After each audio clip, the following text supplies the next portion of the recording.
Good afternoon, everybody. I just completed a call with my National Security Council on the situation in Libya. And earlier today, I spoke to Prime Minister Cameron about the extraordinary events taking place there. The situation is still very fluid. There remains a degree of uncertainty, and there are still regime elements who pose a threat. But this much is clear. The Qaddafi regime is coming to an end, and the future of Libya is in the hands of its people. In just 6 months, the 42-year reign of Muammar Gaddafi has unraveled. Earlier this year, we were inspired by the peaceful protests that broke out across Libya. This basic and joyful longing for human freedom echoed the voices that we had heard all across the region, from Tunis to Cairo. In the face of these protests, the Gaddafi regime responded with brutal crackdowns. Civilians were murdered in the streets.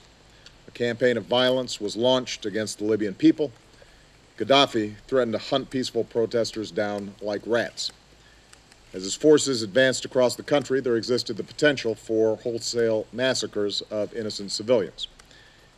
In the face of this aggression, the international community took action. The United States helped shape a UN Security Council resolution that mandated the protection of Libyan civilians.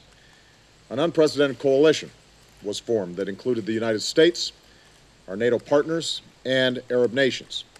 And in March, the international community launched a military operation to save lives and stop Gaddafi's forces in their tracks.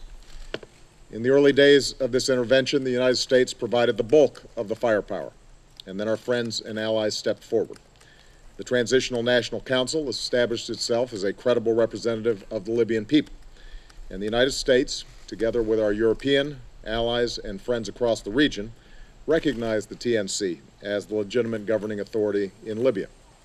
Gaddafi was cut off from arms and cash, and his forces were steadily degraded. From Benghazi to Misrata to the Western Mountains, the Libyan opposition courageously confronted the regime, and the tide turned in their favor. Over the last several days, the situation in Libya has reached a tipping point, as the opposition increased its coordination from east to west, took town after town, and the people of Tripoli rose up to claim their freedom. For over 4 decades, the Libyan people had lived under the rule of a tyrant who denied them their most basic human rights. Now, the celebrations that we've seen in the streets of Libya shows that the pursuit of human dignity is far stronger than any dictator. I want to emphasize that this is not over yet. As the regime collapses, there's still fierce fighting in some areas, and we have reports of regime elements threatening to continue fighting. Although it's clear that Gaddafi's rule is over, he still has the opportunity to reduce further bloodshed by explicitly relinquishing power to the people of Libya and calling for those forces that continue to fight to lay down their arms for the sake of Libya.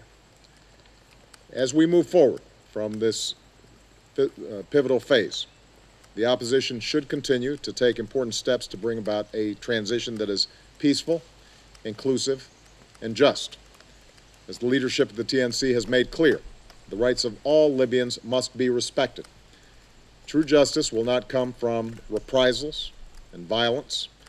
It will come from reconciliation and a Libya that allows its citizens to determine their own destiny. In that effort, the United States will be a friend and a partner. We will join with allies and partners to continue the work of safeguarding the people of Libya. As remaining regime elements menace parts of the country, I've directed my team to be in close contact with NATO as well as the United Nations to determine other steps that we can take. To deal with the humanitarian impact, we're working to ensure that critical supplies reach those in need, particularly those who've been wounded. Secretary Clinton spoke today with her counterparts from leading nations of the coalition on all these matters, and I've directed Ambassador Susan Rice to request that the UN Secretary General use next month's General Assembly to support this important transition.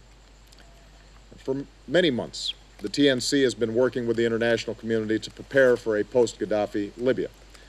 As those efforts proceed, our diplomats will work with the TNC as they ensure that the institutions of the Libyan state are protected, and we will support them with the assets of the Qaddafi regime that were frozen earlier this year. Above all, we will call for an inclusive transition that leads to a democratic Libya. As we move forward, we should also recognize the extraordinary work that has already been done. To the American people, these events have particular resonance. Qaddafi's regime has murdered scores of American citizens in acts of terror in the past. Today, we remember the lives of those who were taken in those acts of terror and stand in solidarity with their families. We also pay tribute to Admiral Sam Locklear and all of the men and women in uniform who have saved so many lives over the last several months, including our brave pilots. They've executed their mission with skill and extraordinary bravery, and all of this was done without putting a single U.S. troop on the ground. To our friends and allies, the Libyan intervention demonstrates what the international community can achieve when we stand together as one. Although the efforts in Libya are not yet over, NATO has once more proven that it is the most capable alliance in the world, and that its strength comes from both its firepower and the power of our democratic ideals. And the Arab members of our coalition have stepped up and shown what can be achieved when we act together as equal partners. Their actions send a powerful message about the unity of our effort and our support for the future of Libya. Finally, the Libyan people. Your courage and character have been unbreakable in the face of a tyrant. An ocean divides us, but we are joined in the basic human longing for freedom, for justice, and for dignity. Your revolution is your own, and your sacrifices have been extraordinary. Now, the Libya that you deserve is within your reach. Going forward, we will stay in close coordination with the TNC to support that outcome. And though there will be huge challenges ahead, the extraordinary events in Libya remind us that fear can give way to hope, and that the power of people striving for freedom can bring about a brighter day. Thank you very much.